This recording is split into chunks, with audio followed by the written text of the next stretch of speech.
Hi అండి. ఈరోజు నేను తయారు చేసేది గోధుమ కిచిడి. ఇదిగోండి, చిన్న కప్పుడు గోధుమ రవ్వ పెసరపప్పు వేసి ఇదిగోండి ఇలా వండుకున్నాను. మెత్తగా వండాను. దీంట్లోకి నెయ్యి వేసి చేయాలి. కొంచెం పాలకూర, ఒక హాఫ్ కట్ట పాలకూర, 2 చిన్న వంకాయలు, కళ్యాణ వంకాయ టైపు, 2 చిన్న టమాటాలు, దీంట్లో సరిపోయే కారం చీల్ చేసుకోవాలి, కొత్తిమీర, జీలకర్ర, మిరపకాయ, ఈ రెండింటితోనే కారం వెళ్ళిపోతుంది. పసుపు, ఉప్పు తయారు చేసుకుందాం. స్టవ్ వెలిగించాను. దీంట్లో నెయ్యితో చేస్తాను. అన్నం తినవద్దు అనుకున్నప్పుడు అప్పుడన్నా ఇలా గోధుమ రవ్వతో చేసుకుంటే ఆరోగ్యం. గోధుమ రవ్వ తినమంటున్నారు కదా, తింటే మంచిదన్నారు కదండి, రైస్ కాకుండా ఇలా చేసుకుంటే బాగుంటుంది. ఇది నెయ్యి బాగా కరగంగానే జీలకర్ర, మిరపకాయ వేసుకొని అవి చిట్చిట్లాడంగానే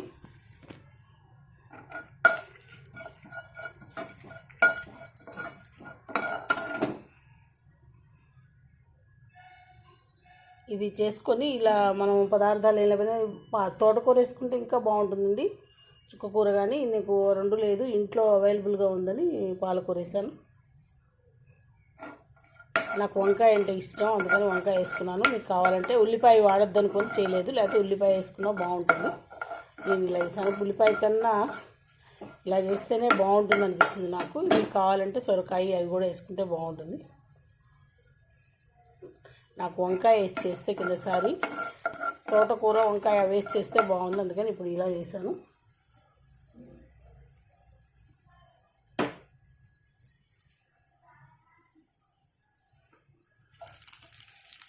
కరివేపాకు చిన్నగా కట్ చేసుకున్నానండి. కొన్ని పచ్చిమిరపకాయలు బాగా పేస్ట్ లాగా కారం పడతాయి, కొన్ని ఏమో టమాటాలో వేద్దాం.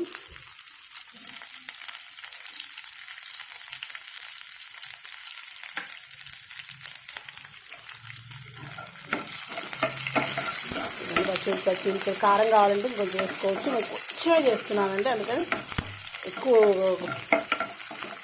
చేయట్లేదు. ఇలా నాకు ఇలా నచ్చింది, మీకు నచ్చితే చేసుకోండి. ఇక దీంట్లో వంకాయ కొంచెం వేస్తున్నానండి, ఎక్కువ వేయలేదు. వంకాయ వేయించామనుకోండి, అప్పుడు మనం టమాటాను పాలకూర కూడా వేసేసుకోవచ్చు, బాగుంటుంది.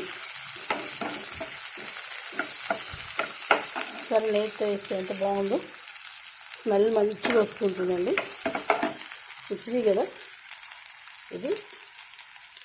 హాఫ్ కట్ట పాలకూర. ఈసారి తోటకూరతో చేశాను, అందుకని ఈసారి పాలకూరతో చేస్తున్నాను. ఎలా ఉంటుందని ఒకసారి ఎలా. ఇది హెల్దీ ఫుడ్ కూడా కదండి. మనకు చక్కగా కూరగాయలు ఎక్కువ ఉండి గోధుమ రవ్వ పెసరపప్పు తక్కువ ఉంటాయి. ఇదైతే స్మాష్ అయిపోయింది. తోటకూర కన్నా ఇది తొందరగా అవుతుంది.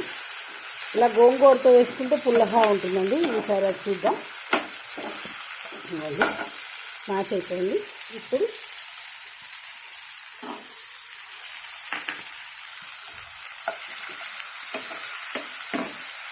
మనం కొంచెం పలుచగా కావాలి కిచిడి అంటే దీంట్లో నీళ్లు పోసుకొని కొంచెం ఉడకనియచ్చు. పసుపు, ఉప్పు అండి చూసుకొని వేసుకోండి. చాలకపోతే చివరిలో కొంచెం వేసుకోవచ్చు. కిచిడికి ముక్కల్లోనే వేసేస్తున్నాను నేను. దాంట్లో ఏం వేయకుండానే వండానండి నేను. ఇలా సిమ్లో పెట్టుకొని ఒక 10 నిమిషాలు మగ్గనిద్దాం.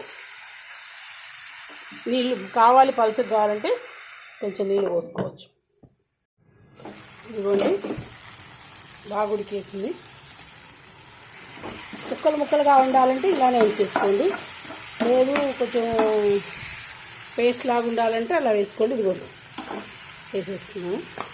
పెసరపప్పు కదండి, గోధుమ రవ్వ 2 విరుసుగానే ఉంటాయి. కొంచెం మరీ పేస్ట్ లాగా ఉండకుండా నేను ఇలా వండాను. నాకు పీసులుగా ఇష్టం. లేదు అనుకుంటే కొంచెం వాటర్ వేసుకోవచ్చు. అంటే దాంట్లో ఉప్పు అవి పట్టాలనుకుంటే కొంచెం వేసుకోవచ్చు. లేదు అనుకుంటే ఉప్పు వేసుకొని పెసరపప్పు గోధుమ రవ్వ వండుకొని కొంచెం ఉప్పేసి మిగతాది కూరగాయల్లో వేసుకుంటే అది బాగుంటుంది. అది చాయిస్ మీది. కొంచెం మిరియాలు పౌడర్ వేసుకున్నా ఇక్కడ టేస్ట్ బాగుంటుంది. మిరియాలు జీలకర్ర పౌడర్ ఒకసారి కలిపి ఇదిగోండి. కొంచెం మిరియాలు ధనియాలు జీలకర్ర ఉన్న పౌడర్ ఉంది, కొంచెం వేసాను, ఎక్కువ వేయలేదు. అప్పుడు టేస్ట్ సూపర్ ఉంటుంది. అంటే ఇలానే తినేసేయచ్చండి, ఈవినింగ్ కూడా చేసుకోవచ్చు. మనం అన్నం వద్దనుకుంటే ఇలా చేసుకోవచ్చు. ఇదిగో చూడండి, నేను ఇలానే చేశాను. నేను డిష్ అవుట్ చేసి చూపిస్తాను. ఇదిగోండి, ఇంతేను. గోధుమ ఉప్మా టైప్లోనే ఉంటుంది కానీ టేస్ట్ సూపర్ ఉంటుందండి. పెసరపప్పు వేస్తాం కదా, ఇంతేనండి. గోధుమ కిచిడి, వెజిటబుల్ గోధుమ khichdi. Please like, share, comment, subscribe to Bhargava Sharma బ్రాహ్మణ వంటలు. నమస్తే.